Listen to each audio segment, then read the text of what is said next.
The G20 Leaders Summit in New Delhi has been a massive success. In fact, its proceedings have exceeded the expectations of the strategic community in several ways. India's G20 presidency has been marked by deftness and pragmatism, with the country writing that success in a new syntax, what I coined as the new G20 ABCD, which encapsulates the four key takeaways from the recently concluded massive Mahakumbh of world leaders in the national capital. So, what is this new syntax? A, without a doubt, stands for African Union. Under India's leadership, the G20 has now become G21 with the inclusion of the African Union, comprising of 55 African states as a full member. If I can draw a parallel, it is like the EU with 27 member states, which has been a full member of the G20. So will now be the African Union. The commitment, which started with Prime Minister Narendra Modi conducting a summit for the global south, if you remember, that was the early days of taking over the G20 baton from Indonesia. That commitment has justified the rhetoric and hope it had generated with respect to India championing the causes of the developing world at the high table. Therefore, with the inclusion of the African Union, India has delivered on its promise. The move, welcomed by the European Union and other G7 members, also signifies a balancing act for China's traction in the region. African continent had been growing friendly to China and Russia and is home to several of China's Belt and Road Initiative projects alongside a waning Western influence. This mass inclusion, engineered by India, riding on the trust India has invoked as a G20 leader, is a big win that would truly serve as the lasting legacy of India's historic G20 presidency in 2023. India has indeed mainstreamed the hitherto marginalized group in the global community of states. And the emotional response garnered from African leaders at the summit is testimony to just how big this news has been for that continent. So, A stands for Africa. Going further, B stands for two vectors, bilaterals and the biofuel alliance. I'll take them one by one.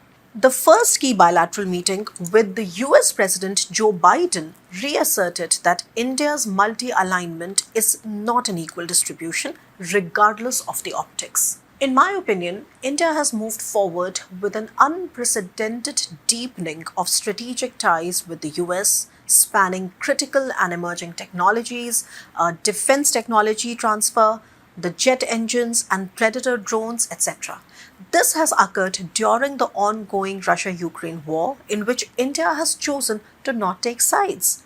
This move not only directly aims to enhance India's military preparedness against its arch-rival China, but also intends to shape the contours of India's long-term geostrategic and defense capabilities, including the traction to co-design norms and regulations of the now emerging global digital order. Another significant bilateral was the one with Rishi Sunak, the Indian origin Prime Minister of the UK, with whom India is close to finalizing a big free trade agreement, that is the FTA.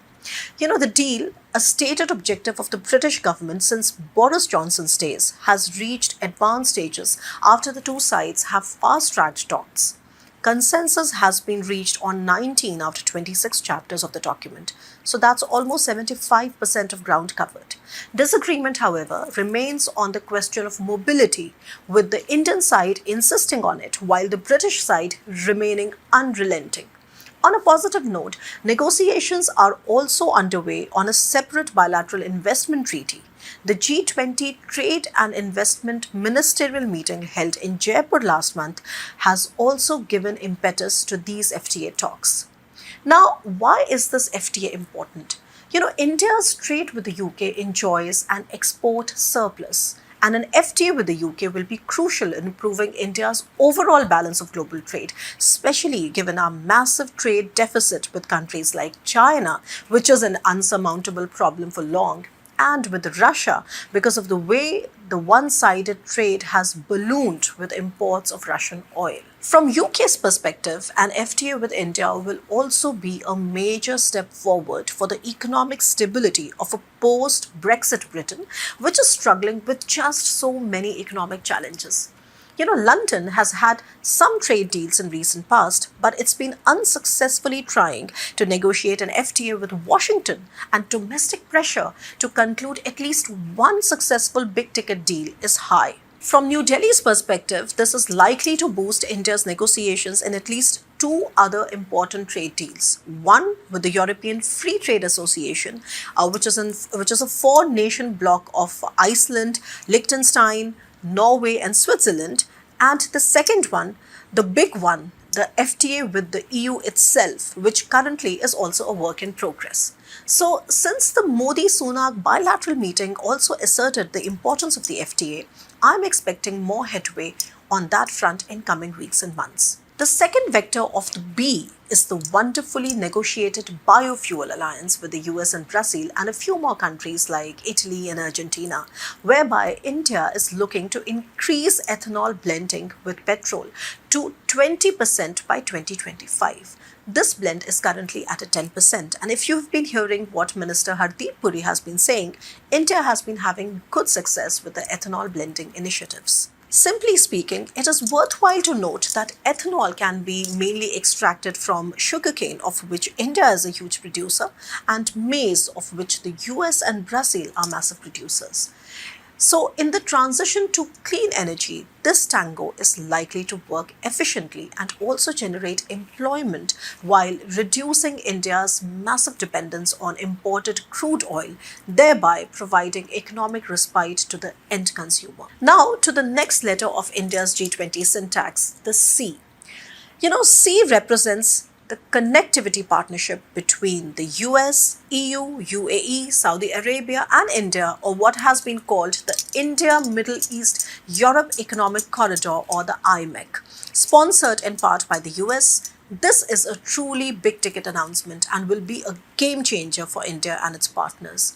Drawing on digital, maritime and rail connectivity, this initiative is designed not only as a fitting response to China's BRI, but also as an alternative to India's involvement with Russia and Iran in the International North-South Transport Corridor, the INSTC, which until now has been Delhi's almost sole long connectivity project in the region.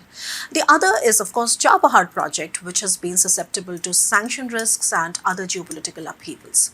Now, coming back to IMEC, it is also a wonderful example of friendshoring by the G7. Now, what is that? It means shifting of production and supply lines with trusted partners to enhance the resilience of global economic routes. Additionally, it also underscores the growing multipolarity of the global economic order, as these middle order countries like India, UAE, Saudi Arabia, Israel, Jordan, etc. are vigorously multi-aligning in the China plus one diversifications. This initiative, hailed by many, is a diplomatic victory for the US that is successfully engaging Saudi Arabia and the UAE, both believed to support the Russia-China economic camp in a mutual win-win collaboration. From the EU's calculus, it boosts the bloc's core connectivity push in various parts of the global south. And for India, among other benefits, this is West snub to Pakistan that houses the BRI-led CPEC. Overall, this is a game-changing approach to fostering mutually winsome linkages instead of risky dependencies, the hallmark of the BRI. The IMEC partners are also slated to grow, with more European actors expressing interest in joining it.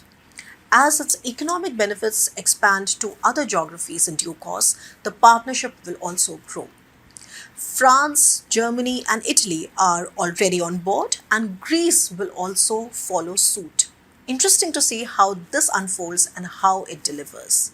In Delhi, the impact of this C, that is connectivity initiative, got magnified by the absence of another C, Chinese President Xi Jinping, who chose to skip the G20 Summit under India's leadership and allowed his various mouthpieces to berate and undermine India's truly intersectional global movement.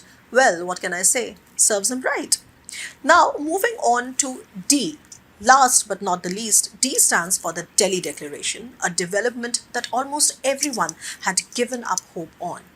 Despite insurmountable geopolitical divisions on Ukraine, a consensus was reached. The value of this daftly crafted consensus increases manifold because all previous ministerial level G20 summits, including this year's foreign ministers and finance ministers meetings, had failed to produce one.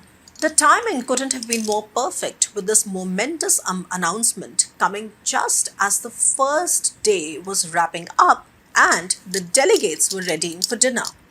The declaration dessert served just before dinner struck the right notes with both the delegates and the keen global strategic community. A feather in the cap of India's stellar diplomatic efficiency under PM Modi and his team, the Delhi Declaration will be a textbook case example of what diplomacy truly means in times to come. So viewers, that was my analysis of the ABCD of India's historic G20 presidency. Tell me what you think about the video and check out the references given in my opinion piece. The link to it is provided in the description box. I'll be back to discuss India's place, role and aspirations in a fast-changing world. Stay tuned.